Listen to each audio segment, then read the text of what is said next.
Bismillahirrahmanirrahim. Assalamualaikum warahmatullahi wabarakatuh. Video ini dibuat untuk memenuhi tugas teori bahasa otomata yang diampu oleh Ibu Dewi Soyusyowati.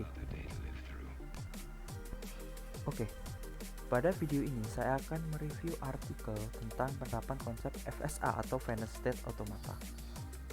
Namun sebelum kita membahas artikelnya itu, perkenankan saya memperkenalkan diri karena kata pepatah mengatakan bahwa tak kenal maka tak sayang. Agar kita saling bisa menyayangi, maka saya akan memperkenalkan diri saya terlebih dahulu. Perkenalkan, nama saya Rifki Abdillah Wicaksana dengan NIM 200001814, kelas A, Prodi Teknik Informatika, Fakultas Teknologi Industri, Universitas Ahmad Dahlan. Oke, kita lanjut. Untuk artikel yang saya akan review ini berjudul Penerapan Konsep Finite State Automata dalam proses pendaftaran kelas kursus bahasa Inggris pada tempat kursus. Oke. Penelitian tentang aplikasi tes berbasis website untuk pendaftaran kelas kursus secara digital guna mempermudah lembaga kursus untuk menentukan kelas yang konsisten dan efektif serta efisien bagi membernya. Penelitian ini memberikan solusi alternatif bagi lembaga kursus untuk pemilihan kelas atau program kursus yang sesuai bagi pengguna yang akan belajar pada tempat kursus tersebut, yang hemat biaya dan hemat waktu juga. Pada penelitian ini didesain aplikasi pendaftaran kursus dengan mengintegrasikan website dan database untuk mengambil data setelah pengguna melakukan tes. Hal ini bertujuan agar pengguna yang hendak belajar bahasa Inggris dapat menerima pilihan kelas atau program sesuai dengan kemampuan dan pengetahuan awal. Artikel ini ditulis oleh Faruk Aziz, Fadilah Said, dan Ajat Sudrajat, dengan institusinya adalah Universitas Islam Negeri Maulana Malik Ibrahim Malang, Indonesia. Oke, artikel ini berada pada jurnal Metics, Jurnal Ilmu Komputer dan Teknologi Informasi volume 12 nomor 2 tahun 2020 pada halaman 93 sampai 98. Artikel ini memiliki tahun terbit, diterima pada tanggal 19 Agustus 2020 dan tersedia online pada tanggal 25 September 2020. Objek yang dibahas pada artikel ini adalah pendaftaran kelas kursus bahasa Inggris pada tempat kursus. Nah, pastinya jika dibuat finite state seperti ini, pastinya pada pendaftaran kelas kursus ini atau kursusnya memiliki masalah. Nah, masalahnya apa? Masalahnya adalah pelaksanaan kursus yang kurang tepat membuat member kadang itu merasa jenuh karena kelas yang diambil terlalu gampang ataupun terlalu sulit begitu. Salah satu solusinya adalah dengan membuat website yang berisi pertanyaan berupa tes secara online guna menentukan kelas apa yang cocok bagi membernya. Pada penelitian ini, konsep FSA digunakan untuk mengenal serta menangkap pola dalam proses aplikasi tes ini.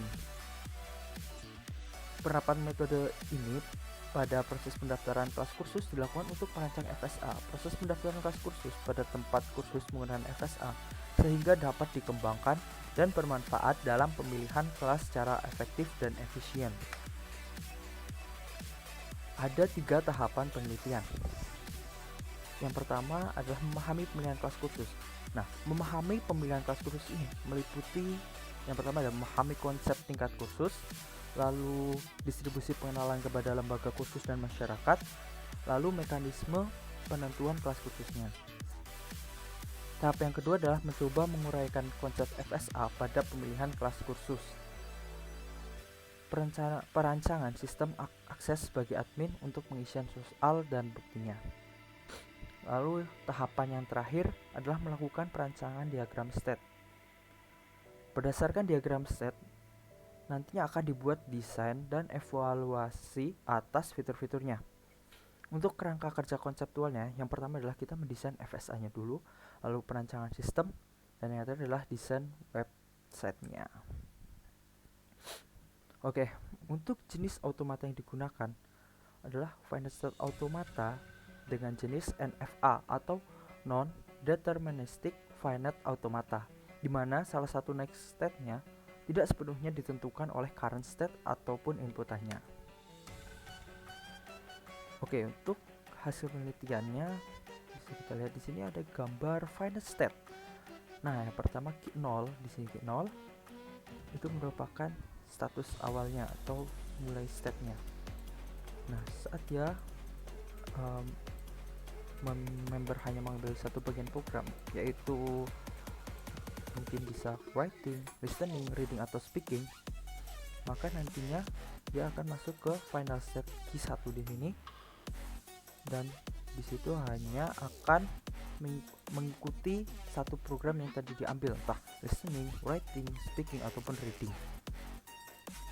Namun saat di sini pada awalnya dia mendaftar sebagai member, nah pada kedua ini jadi terdaftar sebagai member gitu. Nantinya jika si pengguna ini dia mendaftar ke saat tes dan masuk ke verifikasi beginner, maka di sini dia akan masuk ke ketiga, yaitu terdaftar sebagai member kategori beginner. Jika saat tes nantinya dia masuk kategori intermediate, maka juga akan masuk ke member kategori intermediate. Lalu jika saat tesnya dia masuk ke kategori advance, maka dia masuk ke member kategori advance gitu. Terus pada intermediate nantinya dia mendapatkan kartu jika dia saat mengambil programnya, maka dia akan mendapatkan kartu beginner. Kalau yang di Q4 ini, jika dia mengambil program intermediate, maka akan mendapatkan kartu member intermediate. Lalu saat dari Q5 ini dia mengambil yang program advance, maka dia akan mendapatkan kartu dengan program advance. Dan nantinya saat sudah mengambil, dan dia akan masukkan ke final set, yaitu sesi akhir kursusnya. Untuk kesimpulannya, final set automata berjenis NFA sangat membantu dalam menentukan seseorang untuk menentukan pilihan program pendaftaran kelas dan memberi gambaran sistem yang cukup detail dalam menentukan program latihan yang tepat. Dengan menggunakan pemodelan final set automata jenis NFA, pemodelan lebih cepat dan terstruktur.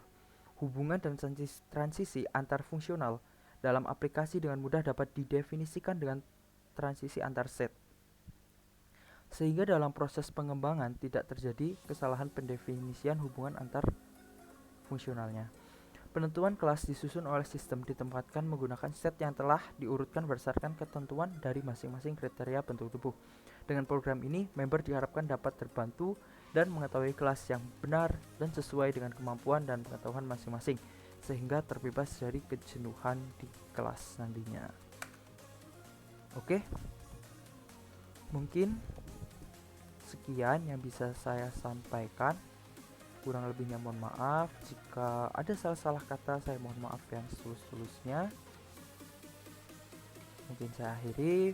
Wabillahi taufiq wal hidayah. Nun wal qalam wa ma yasturun. Wassalamualaikum warahmatullahi wabarakatuh. Stay healthy, stay safety, and stay classy. Bye.